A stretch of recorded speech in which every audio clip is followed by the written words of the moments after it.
Bonjour et bienvenue dans La Neuro-C'est-Dingo. Je suis Nat et dans cet épisode j'avais envie de te parler d'un phénomène qui influence ta vie bien plus que tu ne le crois, les automatismes mentaux. Que ce soit les réactions qui surgissent sans prévenir, les pensées qui tournent en boucle ou les décisions que tu crois prendre librement mais qui suivent toujours le même chemin. En réalité, ton cerveau agit souvent en mode pilote automatique et c'est souvent très pratique, sauf quand il commence à freiner tes envies, à brouiller ton regard ou à saboter tes élans. Dans cet épisode, je vais t'expliquer ce que sont ces automatismes, qu'ils soient cognitifs, émotionnels ou comportementaux, comment ils se créent dans ton cerveau, comment les repérer et surtout comment mieux les gérer pour ne pas te laisser diriger par des schémas inconscients qui ne te conviennent pas. Mais commençons par bien définir ce que l'on entend par automatisme mental. Alors, on parle d'une pensée, d'une réaction ou d'un comportement qui s'active sans réflexion consciente. Il surgit tout seul, parfois sans même qu'on en ait conscience et même contre notre volonté. Par exemple, quand on te fait une critique et que tu te fermes immédiatement, ou quand tu dois faire un choix et que tu procrastines sans savoir pourquoi. Ou encore quand tu rencontres une difficulté et que tu entends ta petite voix intérieure qui te dit « tu es nul » ou « ça ne marchera jamais ». C'est des pensées que tu ne choisis pas mais qui surgissent toutes seules. Parce qu'elles ont été répétées et qu'à force elles sont devenues comme un réflexe. Après, ces automatismes peuvent être cognitifs, comme une pensée automatique négative, émotionnels, comme une peur ou une colère qui monte sans raison logique, ou encore comportementaux, comme une fuite, une justification, une réponse toujours identique face à une situation. Le plus souvent, tu ne les remarques même pas, parce qu'ils sont devenus des routes intérieures toutes tracées que ton cerveau emprunte sans se poser de questions. Pourtant, ce n'est pas parce qu'ils sont automatiques qu'ils sont toujours bien adaptés. Pour comprendre la naissance des automatismes, il faut regarder du côté de la manière dont ton cerveau fonctionne. En fait, pour lui, l'objectif premier, c'est de créer comme des sortes de raccourcis pour économiser de l'énergie. Et pour ça, il a ce réflexe d'automatiser tout ce qu'il peut. Chaque fois que tu te répètes une pensée, une émotion ou un comportement, ton cerveau renforce les connexions neuronales qui y sont associées. Ces connexions deviennent des autoroutes mentales. Plus tu les empruntes, plus elles deviennent rapides, efficaces et inconscientes. C'est ce qu'on appelle la potentialisation à long terme, un phénomène décrit dès les années 70 par les neuroscientifiques Bliss et Lomo. Pour faire simple, ton cerveau retient les circuits neuronaux les plus fréquentés, même s'ils ne sont pas les plus adaptés. C'est un peu comme les touches raccourcies sur ton téléphone. Et c'est pour ça qu'un comportement appris dans l'enfance, comme se taire face au conflit ou douter de soi, peut devenir un automatisme qui se répète à l'âge adulte, même quand les conditions ont changé. Et s'ajoute aussi à tout ça le côté prédictif du cerveau, qui, comme l'explique le neuroscientifique Carl Friston, ton cerveau anticipe en permanence la suite des événements à partir de ce qu'il connaît déjà. Ce qui en clair veut dire que si tu as intégré des schémas de peur, de blocage ou d'auto-dévalorisation, ton cerveau peut les réactiver automatiquement sans même vérifier s'ils sont encore justes. Ce fonctionnement prédictif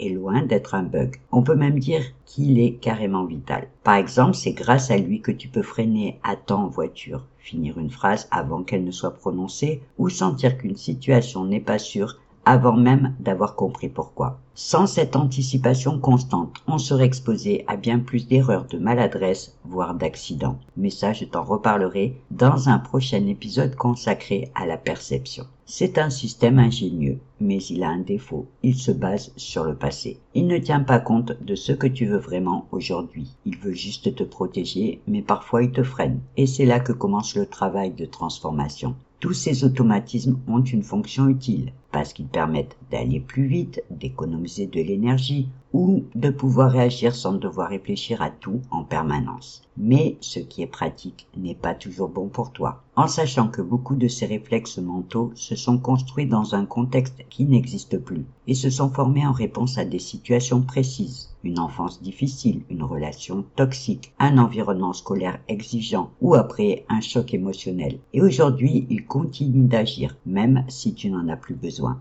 Et c'est souvent pour cette raison que ça devient un problème. Parce que ces automatismes inconscients influencent tes choix, tes réactions, jusqu'à ta façon de voir le monde. Ils te poussent même parfois à répéter les mêmes erreurs, à rejouer les mêmes scénarios, à te replier sur toi-même ou à te couper de ce que tu veux vraiment. Ils sont comme des filtres déformants qui colorent ta réalité. Tu crois voir objectivement, mais c'est ton histoire intérieure qui te parle. Et tant que tu ne prends pas conscience de ces filtres, tu continues à les suivre comme une évidence. On pourrait croire que ce n'est pas si grave, mais ils peuvent être puissants et nourrir des formes subtiles d'auto-sabotage. Quand tu lances un projet et qu'au final tu l'abandonnes, quand tu veux dire non et que tu finis par dire oui, ou quand tu voudrais croire en toi, mais qu'une petite voix te dit que tu ne peux pas le faire. Et comme je te le disais, le pire, c'est que tout ça se fait sans bruit, c'est juste un réflexe. Un vieux réflexe qui devient quand même un frein silencieux.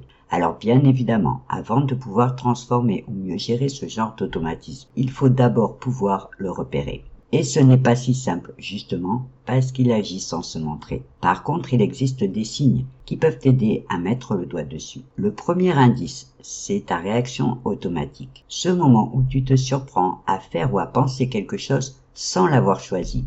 Par exemple, quand tu fais face à un imprévu et que, sans même prendre le temps de réfléchir, tu paniques. Ou quand quelqu'un te fait une remarque et que tu cherches tout de suite à te justifier, comme si c'était plus fort que toi, c'est le signe d'un automatisme qui est à l'œuvre. Le deuxième indice, c'est la boucle émotionnelle. Tu vis une émotion qui revient toujours dans le même type de situation. Par exemple, chaque fois que tu dois parler de toi, tu ressens une gêne, ou chaque fois qu'on te demande ton avis, tu doutes de ta légitimité.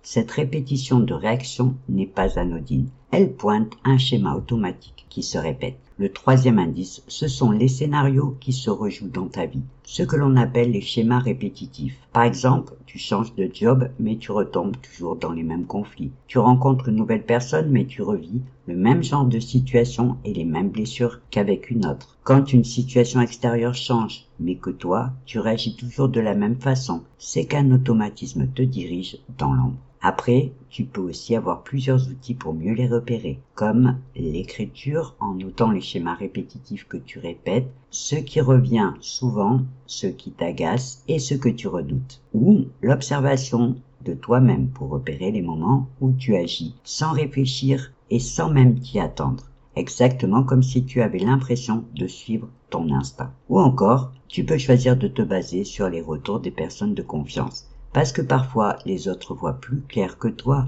ce que tu répètes. Et enfin, il y a une question simple mais puissante que tu peux aussi te poser. Est-ce que ce que je viens de faire ou de penser, je l'ai vraiment choisi? Si la réponse est non, tu viens peut-être d'attraper un automatisme en flagrant délit. La bonne nouvelle, c'est que ces automatismes, aussi ancrés soient-ils, ne sont pas une fatalité. Ton cerveau, grâce à sa neuroplasticité, peut toujours créer de nouveaux circuits neuronaux, donc affaiblir les anciens que tu ne veux plus, pour installer de nouveaux réflexes plus justes ou plus alignés avec qui tu es aujourd'hui. Ce processus ne se fait évidemment pas du jour au lendemain, mais il est possible, et c'est scientifiquement prouvé par la neuroplasticité de ton cerveau. Ce mécanisme par lequel les connexions neuronales évoluent, s'adaptent et se réorganisent tout au long de ta vie peut permettre de transformer ces schémas répétitifs en nouveaux choix conscients. Ce principe est d'ailleurs au cœur des thérapies cognitives et comportementales utilisées notamment pour désamorcer des pensées automatiques anxieuses, des peurs irrationnelles ou des réactions disproportionnées. Pour faire simple, reprogrammer un automatisme,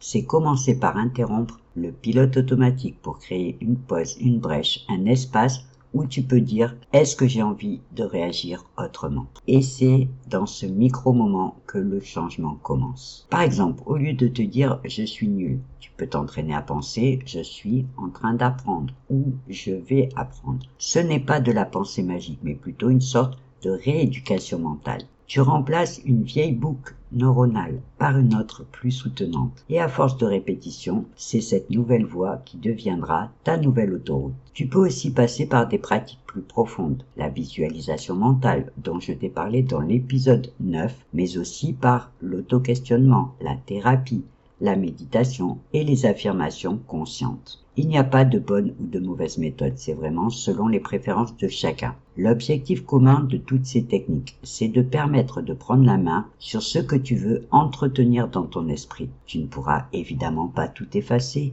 mais tu peux choisir ce que tu veux renforcer et petit à petit reprogrammer ton cerveau pour qu'il devienne ton allié plutôt qu'un frein. Beaucoup de gens tiltent quand on parle de reprogrammer son cerveau. Instinctivement, on associe souvent la reprogrammation à quelque chose de compliqué. Alors que l'idée, c'est bien de créer de nouvelles connexions neuronales que l'on choisit pour que petit à petit, ils remplacent les anciennes qui ne nous conviennent plus. Tout comme quand tu veux changer une vieille habitude.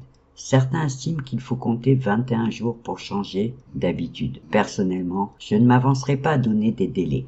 D'abord parce que je pense que l'on a plus de chances de réussir un changement quand on avance à son rythme plutôt que quand on essaie de se forcer à aller plus vite. Mais aussi parce que tout dépend de l'engagement de la personne à le faire sérieusement et régulièrement. Tu peux connaître les meilleures techniques, si tu ne passes pas à l'action, ça ne marchera pas et c'est juste normal. Alors ça peut paraître un peu débile de le préciser, mais si je le fais, c'est parce que j'ai déjà entendu, et pas qu'une seule fois, des gens se plaindre qu'une méthode qu'ils avaient par exemple lue dans un livre ne marchait pas, en avouant dans la même phrase qu'ils l'avaient essayé une fois. Il faut bien comprendre que c'est rare que les choses soient faciles, mais que par contre, c'est encore plus rare qu'elles marchent sans rien faire. Alors, peut-être qu'après cet épisode, tu vas commencer à écouter ta petite voix intérieure d'une autre oreille, quand elle essaiera de te souffler des pensées ou des réactions que tu ne veux plus entretenir. Parce que tu auras compris que tu n'es pas obligé de la croire, que tu peux choisir autre chose, que tu peux créer un espace entre la pensée automatique et ta réponse. En fait, comprendre comment fonctionnent les automatismes ne veut pas dire que tu les maîtriseras tous, mais que tu pourras reprendre une forme de liberté. Tu ne pourras pas tout contrôler, mais tu pourras retrouver un petit pouvoir de décision dans certaines situations où hier encore, tu agissais par réflexe. Et dans certaines situations, ça peut vraiment faire toute la différence. Dans le prochain épisode, je te reparlerai plus en détail d'un point fondamental du fonctionnement de ton cerveau, son référentiel négatif que ton cerveau construit au fil de tes expériences pour te protéger. Ce biais naturel profondément ancré dans ton cerveau pousse ton mental à retenir plus facilement ce qui est menaçant, désagréable ou douloureux que ce qui est positif. Ce biais naturel, initialement conçu pour assurer ta survie, peut aussi fausser ta perception de toi-même, des autres et de ta vie. Donc on verra pourquoi il est important de le rééquilibrer et aussi comment le faire. Alors, je te donne rendez-vous mercredi prochain pour le 15e épisode de La Neuro c'est Dingo. D'ici là, prends soin de toi et de ton mental. Merci d'avoir écouté cet épisode et belle journée à toi. Et n'oublie pas, je suis Nat, celle qui défend l'idée que ton mental peut devenir un véritable levier de transformation.